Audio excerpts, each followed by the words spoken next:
أعوذ بالله من الشيطان الرجيم. بسم الله الرحمن الرحيم. قال الملأ الذين استكبروا من قومه لنخرجنك يا شعيب والذين آمنوا معك من قريتنا أو لتعودن في ملتنا قال أولو كنا كارهين قد افترينا على الله كذبا إن عدنا في ملتكم بعد إذ نجانا الله منها وما يكون لنا أن نعود فيها إلا أن يشاء الله ربنا وسع ربنا كل شيء علما على الله توكلنا ربنا افتح بيننا وبين قومنا بالحق وأنت خير الفاتحين. وقال الملأ الذين كفروا من قومه لئن اتبعتم شعيبا إنكم إذا لخاسرون فأخذتهم الرجفة فأصبحوا في دارهم جاثمين الذين كذبوا شعيبا كأن لم يغنوا فيها الذين كذبوا شعيبا كانوا هم الخاسرين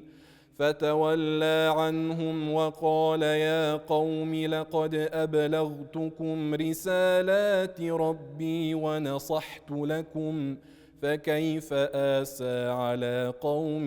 كافرين. وما أرسلنا في قرية من نبي إلا أخذنا أهلها بالبأساء والضراء لعلهم يضرعون ثم بدلنا مكان السيئة الحسنة حتى عفوا وقالوا قد مس آباءنا الضراء والسراء فأخذناهم بغتة وهم لا يشعرون. ولو أن أهل القرى آمنوا واتقوا لفتحنا عليهم بركات من السماء والأرض ولكن كذبوا فأخذناهم بما كانوا يكسبون. أفأمن أهل القرى أن يأتيهم بأسنا بياتا وهم نائمون أوأمن أهل القرى أن يأتيهم بأسنا ضحى وهم يلعبون أفأمنوا مكر الله فلا يأمن مكر الله إلا القوم الخاسرون. أولم يهد للذين يرثون الأرض من بعد أهلها أن لو نشاء أصبناهم بذنوبهم ونطبع على قلوبهم فهم لا يسمعون. تلك القرى نقص عليك من أنبائها ولقد جاءتهم رسلهم بالبينات فما كانوا ليؤمنوا بما كذبوا من قبل كذلك يطبع الله على قلوب الكافرين.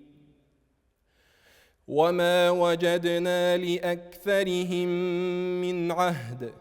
وإن وجدنا أكثرهم لفاسقين ثم بعثنا من بعدهم موسى بآياتنا إلى فرعون وملئه فظلموا بها فانظر كيف كان عاقبة المفسدين. وقال موسى يا فرعون إني رسول من رب العالمين حقيق على ألا أقول على الله إلا الحق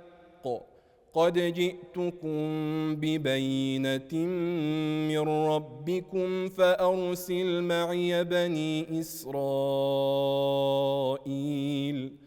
قال إن كنت جئت بآية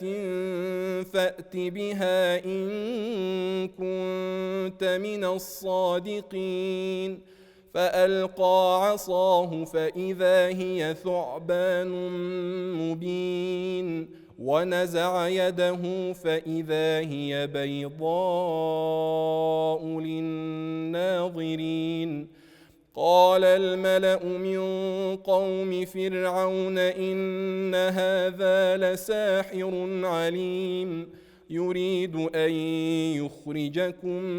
من أرضكم فماذا تأمرون. قالوا أرجه وأخاه وأرسل في المدائن حاشرين يأتوك بكل ساحر عليم. وجاء السحرة فرعون قالوا إن لنا لأجرا إن كنا نحن الغالبين. قال نعم وإنكم لمن المقربين. قالوا يا موسى إما أن تلقي وإما أن نكون نحن الملقين. قال ألقوا. فلما ألقوا سحروا أعين الناس واسترهبوهم وجاءوا بسحر عظيم.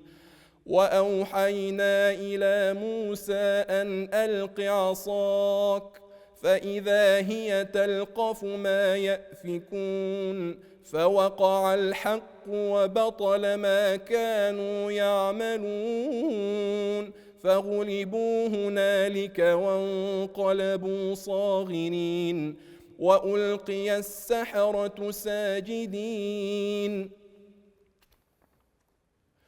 قالوا آمنا برب العالمين رب موسى وهارون. قال فرعون آمنتم به قبل أن آذن لكم إن هذا لمكر مكرتموه في المدينة لتخرجوا منها أهلها فسوف تعلمون. لأقطعن أيديكم وأرجلكم من خلاف ثم لأصلبنكم أجمعين. قالوا إنا إلى ربنا منقلبون. وما تنقم منا إلا أن آمنا بآيات ربنا لما جاءتنا ربنا أفرغ علينا صبرا وتوفنا مسلمين. وقال الملأ من قوم فرعون أتذر موسى وقومه ليفسدوا في الأرض ويذرك وآلهتك قال سنقتل أبناءهم ونستحيي نساءهم وإنا فوقهم قاهرون. قال موسى لقومه استعينوا بالله واصبروا إن الأرض لله يورثها من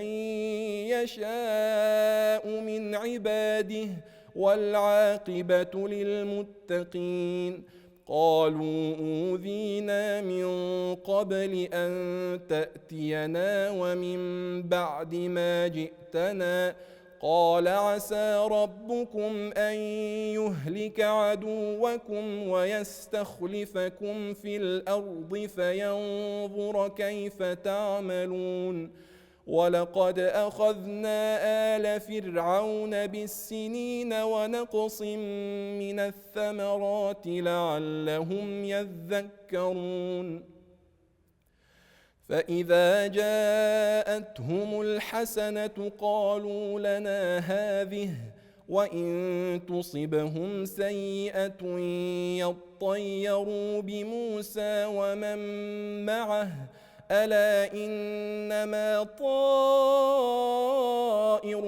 عند الله ولكن أكثرهم لا يعلمون وقالوا مهما تأتنا به من آية لتسحرنا بها فما نحن لك بمؤمنين فأرسلنا عليهم الطوفان والجراد والقمل والضفادع والدم آيات مفصلات فاستكبروا وكانوا قوما مجرمين ولما وقع عليهم الرجز قالوا يا موسى ادع لنا ربك بما عهد عندك لئن كشفت عنا الرجز لنؤمنن لك ولنرسلن معك بني إسرائيل فلما كشفنا عنهم الرجز إلى أجل هم بالغوه إذا هم ينكثون فانتقمنا منهم فأغرقناهم في اليم بأنهم كذبوا بآياتنا وكانوا عنها غافلين وأورثنا القوم الذين كانوا يستضعفون مشارق الأرض ومغاربها التي باركنا فيها وتمت كلمة ربك الحسنى على بني إسرائيل بما صبروا ودمرنا ما كان يصنع فرعون وقومه وما كانوا يعرشون وجاوزنا ببني إسرائيل البحر فأتوا على قوم يعكفون على أصنام لهم قالوا يا موسى اجعل لنا إلها كما لهم آلهة قال إنكم قوم تجهلون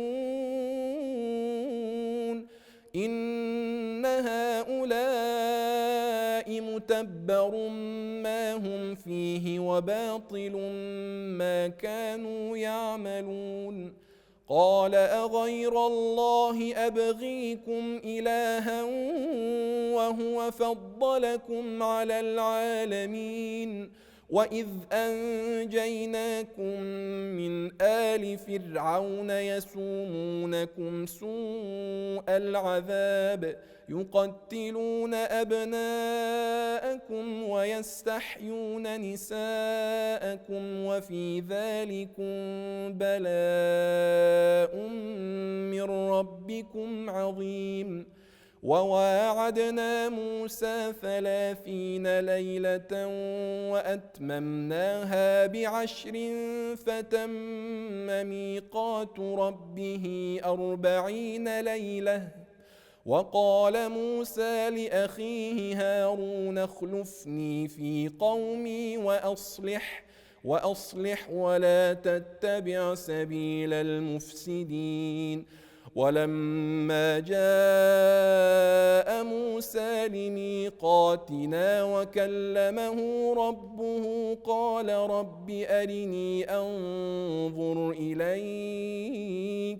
قال لن تراني ولكن انظر إلى الجبل فإن استقر مكانه فسوف تراني فلما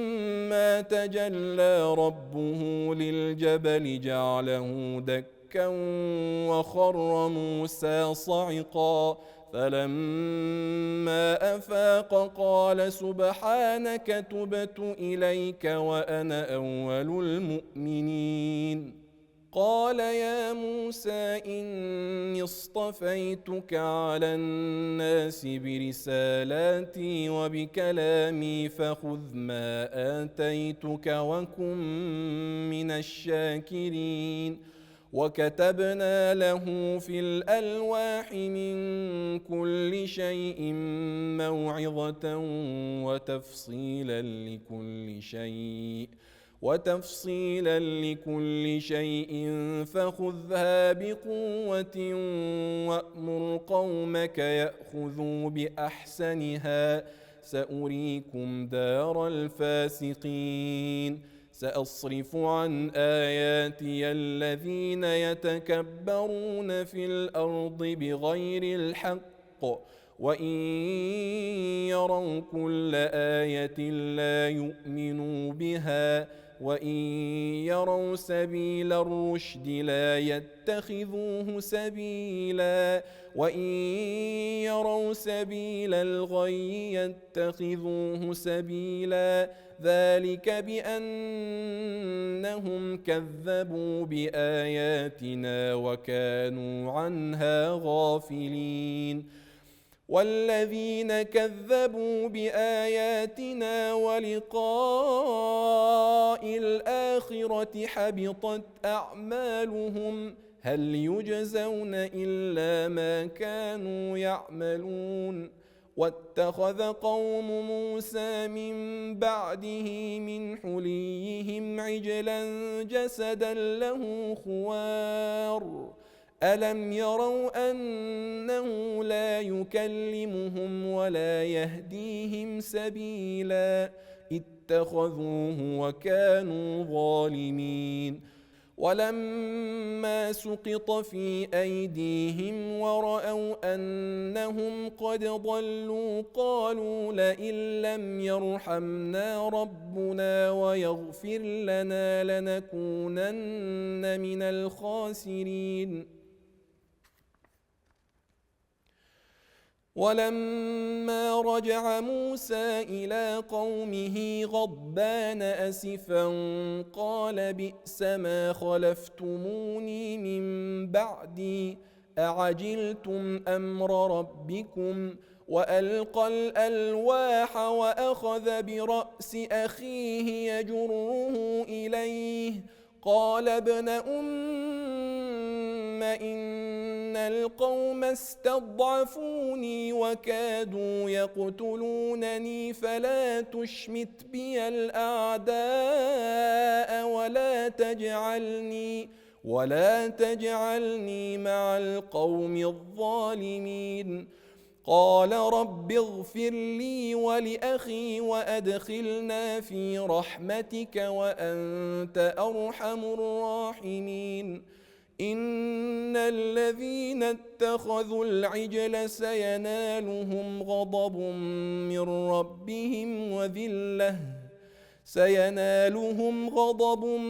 من ربهم وذلة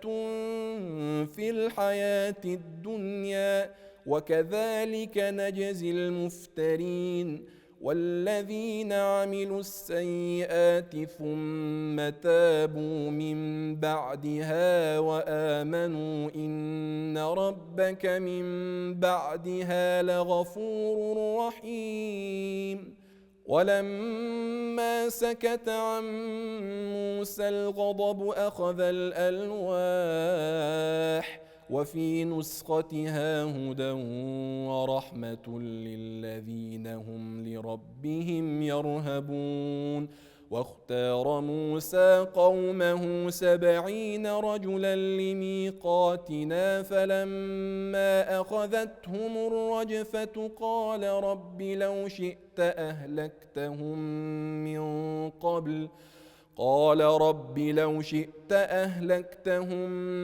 من قبل وإياي أتهلكنا بما فعل السفهاء منا إن هي إلا فتنتك تضل بها من تشاء وتهدي من تشاء أنت ولينا فاغفر لنا وارحمنا وأنت خير الغافرين. واكتب لنا في هذه الدنيا حسنة وفي الآخرة إنا هدنا إليك. قال عذابي أصيب به من أشاء ورحمتي وسعت كل شيء فسأكتبها للذين يتقون ويؤتون الزكاة والذين هم بآياتنا يؤمنون. الذين يتبعون الرسول النبي الأمي الذي يجدونه مكتوبا عندهم في التوراة والإنجيل يأمرهم بالمعروف وينهاهم عن المنكر ويحل لهم الطيبات ويحرم عليهم الخبائث ويضع عنهم إصرهم والأغلال التي كانت عليهم. فالذين آمنوا به وعزروه ونصروه واتبعوا النور الذي أنزل معه أولئك هم المفلحون. قل يا أيها الناس إني رسول الله إليكم جميعا الذي له ملك السماوات والأرض لا إله إلا هو يحيي ويميت. فآمنوا بالله ورسوله النبي الأمي الذي يؤمن بالله وكلماته واتبعوه لعلكم تهتدون. ومن قوم موسى أمة يهدون بالحق وبه يعدلون. وقطعناهم 12 أسباطا أمما وأوحينا إلى موسى إذ استسقاه قومه أن اضرب بعصاك الحجر فانبجست منه 12 عينا قد علم كل أناس مشربهم وظللنا عليهم الغمام وأنزلنا عليهم المن والسلوى كلوا من طيبات ما رزقناكم وما ظلمونا ولكن كانوا أنفسهم يظلمون. وإذ قيل لهم اسكنوا هذه القرية وكلوا منها حيث شئتم وقولوا حطة وادخلوا الباب سجدا نغفر لكم خطيئاتكم سنزيد المحسنين. فبدل الذين ظلموا منهم قولا غير الذي قيل لهم فأرسلنا عليهم رجزا من السماء بما كانوا يظلمون. واسألهم عن القرية التي كانت حاضرة البحر إذ يعدون في السبت إذ تأتيهم حيتانهم يوم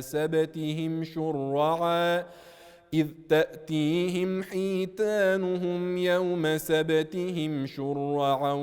ويوم لا يسبتون لا تأتيهم كذلك نبلوهم بما كانوا يفسقون.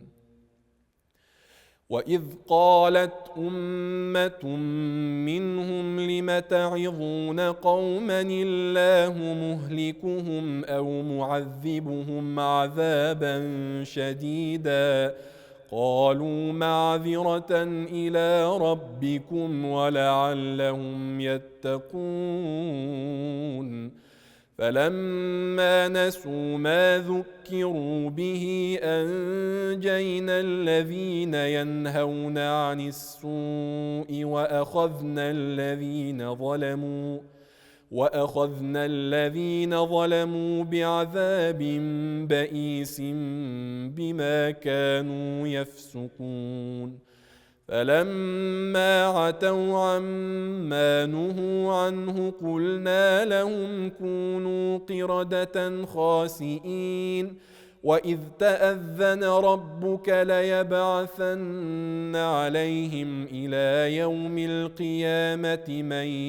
يسومهم سوء العذاب إن ربك لسريع العقاب وإنه لغفور رحيم وقطعناهم في الأرض أمما منهم الصالحون ومنهم دون ذلك وبلوناهم بالحسنات والسيئات لعلهم يرجعون فخلف من بعدهم خلف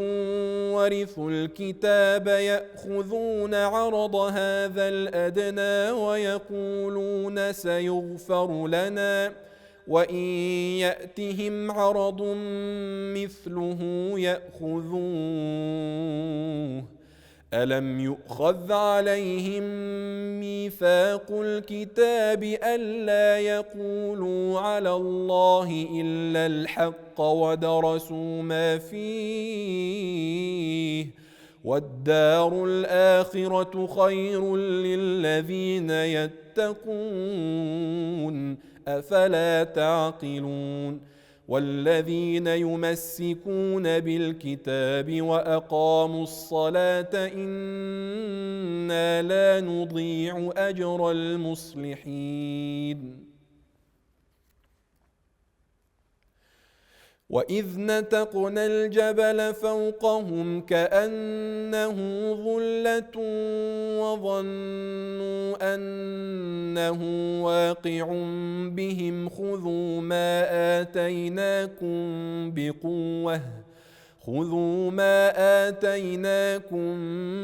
بقوة واذكروا ما فيه لعلكم تتقون وإذ أخذ ربك من بني آدم من ظهورهم ذريتهم وأشهدهم على أنفسهم ألست بربكم قالوا بلى شهدنا أن تقولوا يوم القيامة إنا كنا عن هذا غافلين أو تقولوا إنما أشرك آباؤنا من قبل وكنا ذرية من بعدهم أفتهلكنا بما فعل المبطلون وكذلك نفصل الآيات ولعلهم يرجعون واتل عليهم نبأ الذي آتيناه آياتنا فانسلخ منها فأتبعه الشيطان فكان من الغاوين ولو شئنا لرفعناه بها ولكنه أخلد إلى الأرض واتبع هواه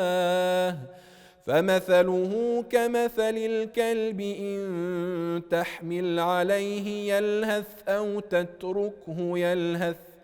ذلك مثل القوم الذين كذبوا بآياتنا فاقصص القصص لعلهم يتفكرون ساء مثلا القوم الذين كذبوا بآياتنا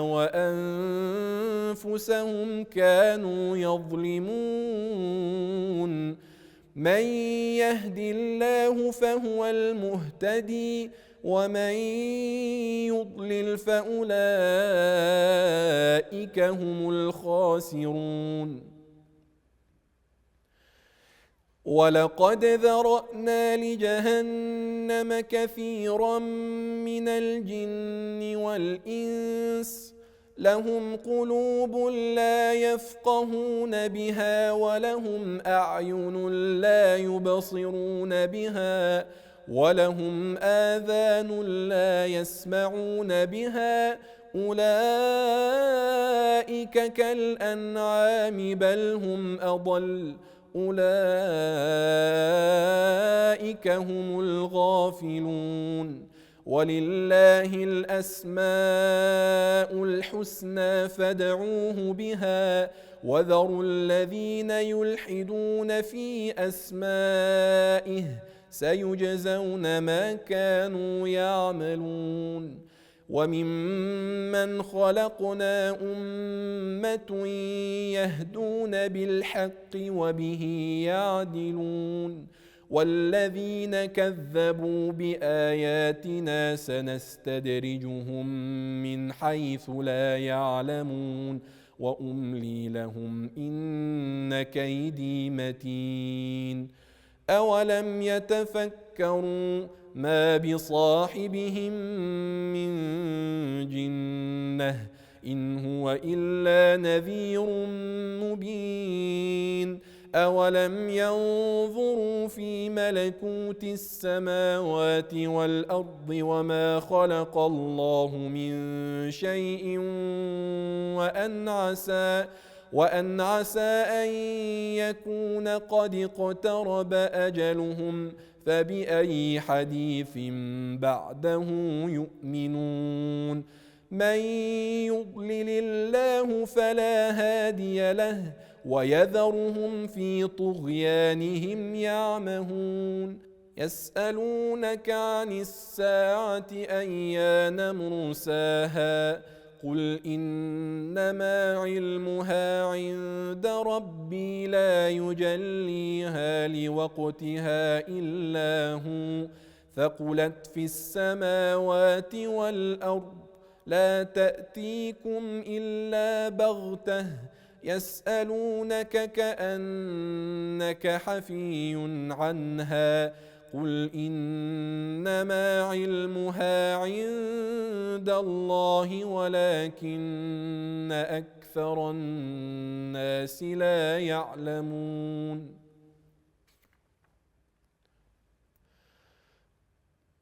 قل لا أملك لنفسي نفعا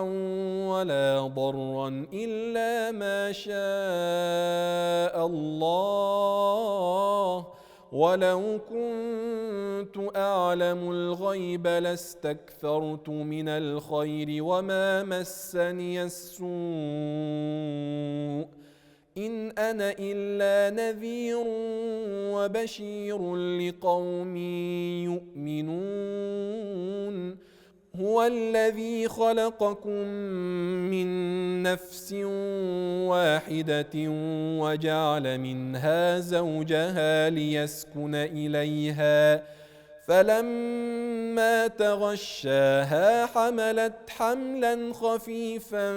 فمرت به فلما أثقلت دعوا الله ربهما لئن آتيتنا صالحا لنكونن من الشاكرين فلما آتاهما صالحا جعلا له شركاء فيما آتاهما فتعالى الله عما يشركون. أيشركون ما لا يخلق شيئا وهم يخلقون ولا يستطيعون لهم نصرا ولا أنفسهم ينصرون. وإن تدعوهم إلى الهدى لا يتبعوكم سواء عليكم أدعوتموهم أم أنتم صامتون إن الذين تدعون من دون الله عباد أمثالكم فدعوهم فليستجيبوا لكم إن كنتم صادقين ألهم أرجل يمشون بها أم لهم أيدي يبطشون بها أم لهم أعين يبصرون بها أم لهم آذان يسمعون بها قل ادعوا شركاءكم ثم كيدون فلا تنظرون إن ولي الله الذي نزل الكتاب وهو يتولى الصالحين والذين تدعون من دونه لا يستطيعون نصركم ولا أنفسهم ينصرون وإن تدعوهم إلى الهدى لا يسمعوا وتراهم ينظرون إليك وهم لا يبصرون خذ العفو وأمر بالعرف وأعرض عن الجاهلين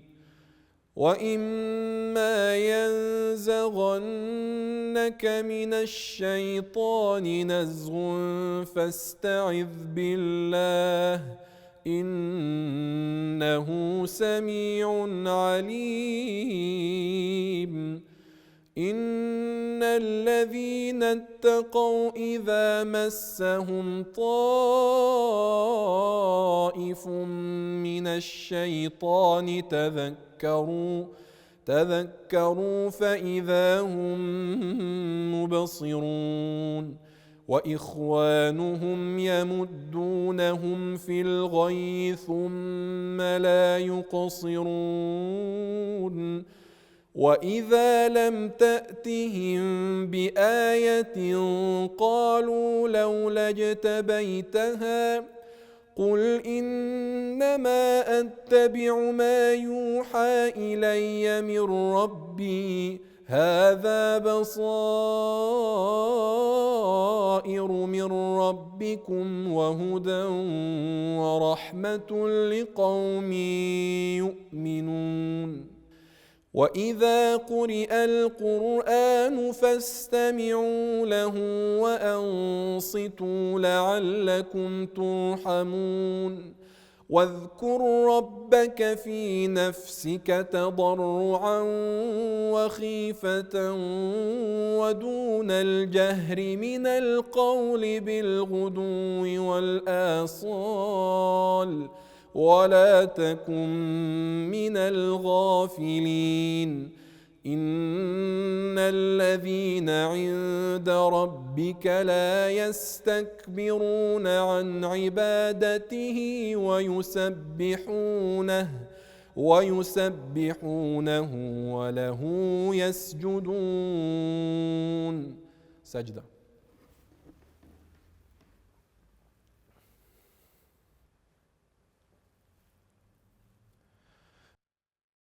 الله أكبر. سبحان ربي الأعلى سبحان ربي الأعلى سبحان ربي الأعلى. الله أكبر. سمعنا أعطانا غفرانك ربنا وإليك المصير.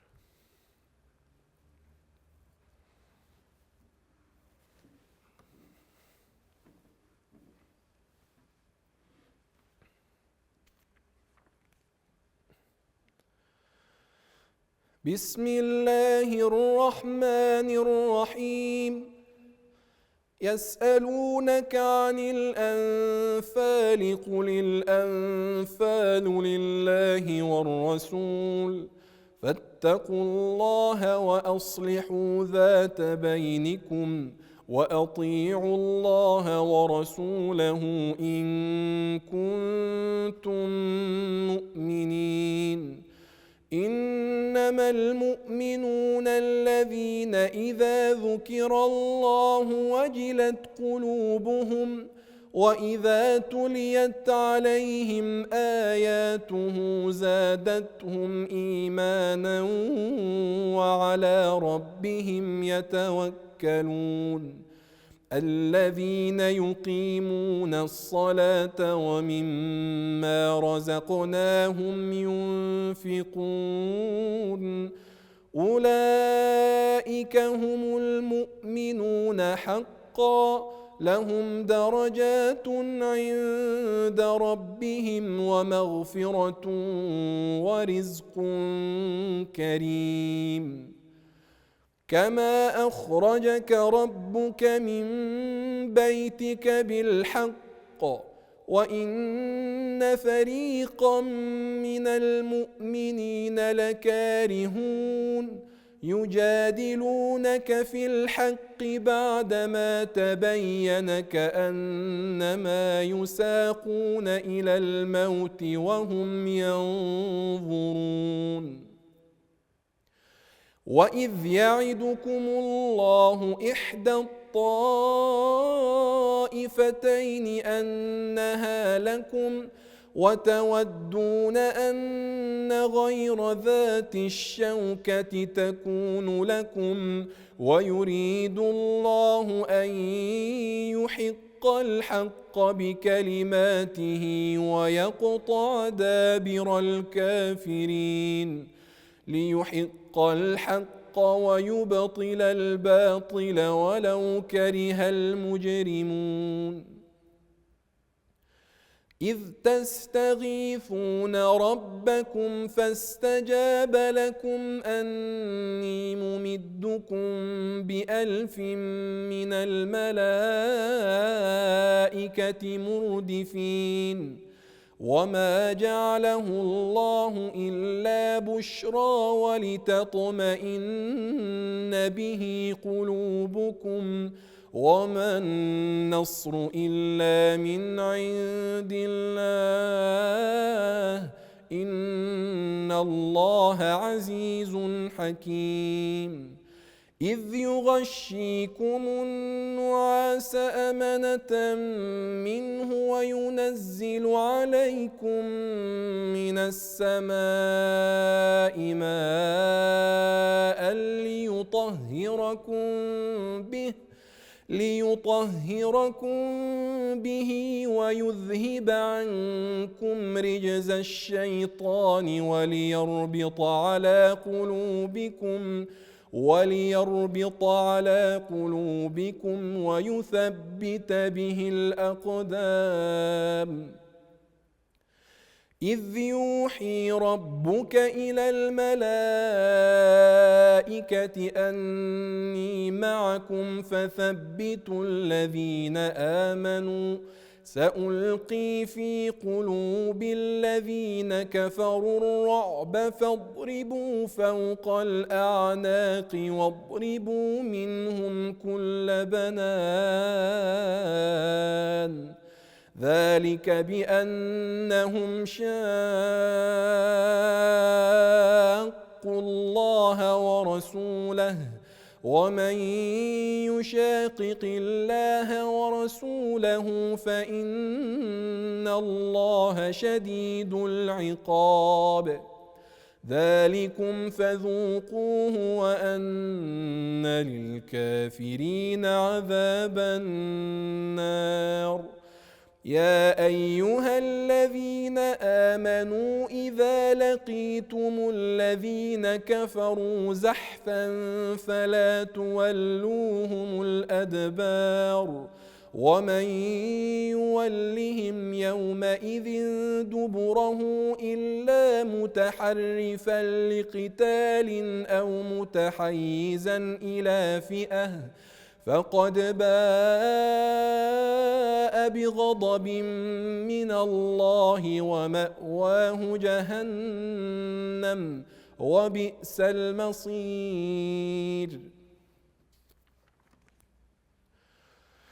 فلم تقتلوهم ولكن الله قتلهم وما رميت إذ رميت ولكن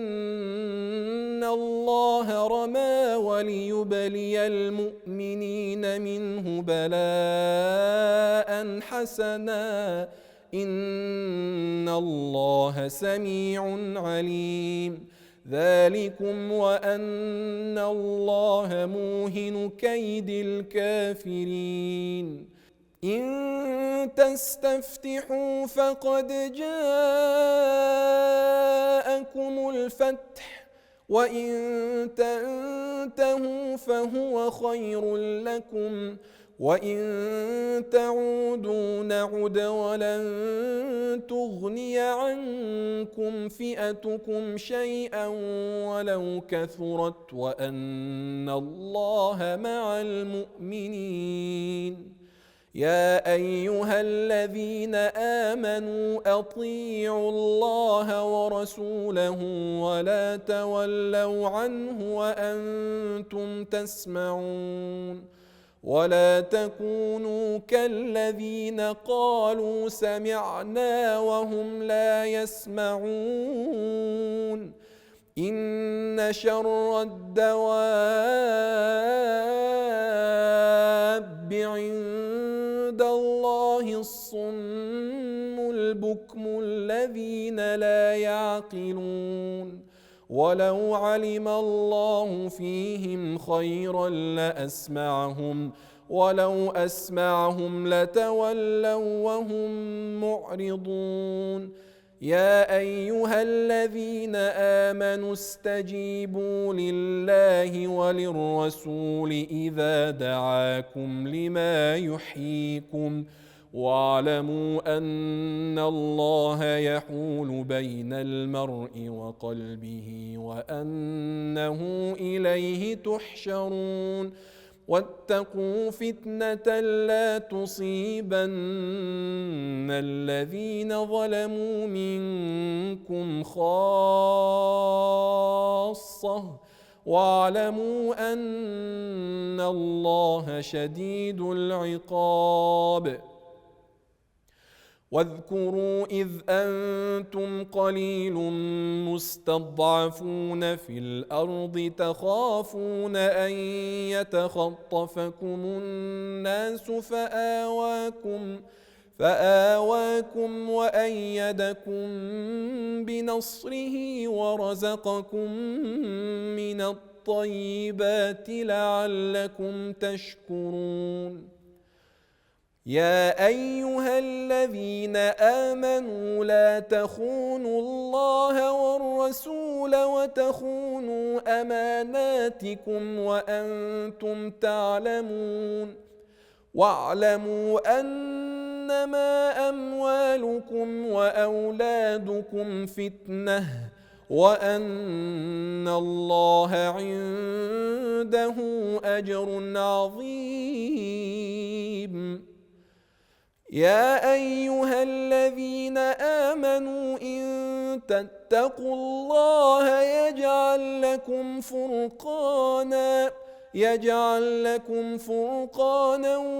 ويكفر عنكم سيئاتكم ويغفر لكم والله ذو الفضل العظيم وإذ يمكر بك الذين كفروا ليثبتوك أو يقتلوك أو يخرجوك ويمكرون ويمكر الله والله خير الماكرين وإذا تتلى عليهم آياتنا قالوا قد سمعنا لو نشاء لقلنا مثل هذا إن هذا إلا أساطير الأولين وإذ قالوا اللهم إن كان هذا هو الحق من عندك فأمطر علينا حجارة من السماء أو ائتنا بعذاب أليم وما كان الله ليعذبهم وأنت فيهم وما كان الله معذبهم وهم يستغفرون